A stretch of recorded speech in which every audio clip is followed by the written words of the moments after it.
وريد waxaan ku ribriyahan rag waa iswaayay baan ku meel alla meel galay lama hayaan kuma garata يعني حاجات ka dhacday waayaan waa lagu waayay hormaana ilaa waa lagu waayay aniga hormaay waxaan sheegayaa macnaha xaqii meeradii iyo caradii laga waayay baan ku meelii la joog jiray baan ku niyo ma halkaas ka hadlaysaa uma ogid inaan waxa weeye naag gursaday oo reer dhistay oo macnaha aqal galay oo waxa weeye hadeertaan aan barnaamij wado oo nin reer meel u degan yahay oo waxa weeye waayaan halkaas ku hafsaabano xaaladii waa la fogaatay ma garanaysaa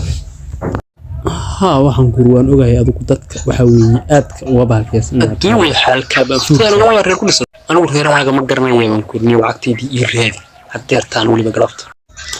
ruuxaas roob baa ka daayay waa arkayna in roob daayay in kala arki doona frid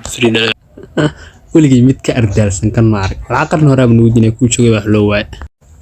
xabiibi aniga si fiican ma maqlaysaa waxaan ku yiri dad badan baa waxay ka xun yihiin baan ku yiri jacaylkeena iyo ma garanaysaa hawlaheena waaway baan ku raxay macnaha ilfuurka badan waxaad samaysaa waxa weeye arrinta arooskeeni waxa weeye dib baan ugu ceshaynaa markaan dhiganaynaa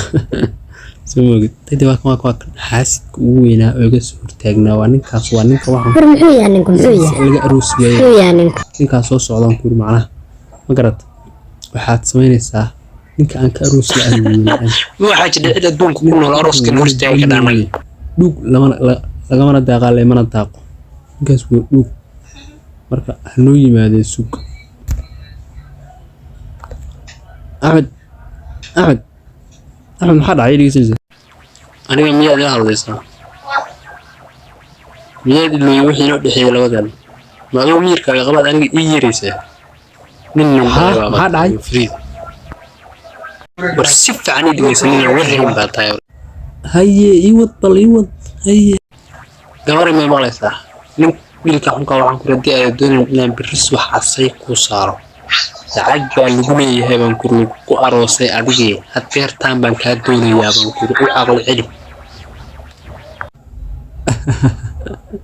قاعدين قاضي هداد قال لحد قرقر لما شريستيها شقيلة كايرمان كنت أنا لقمت شرقيها دوكو قباليها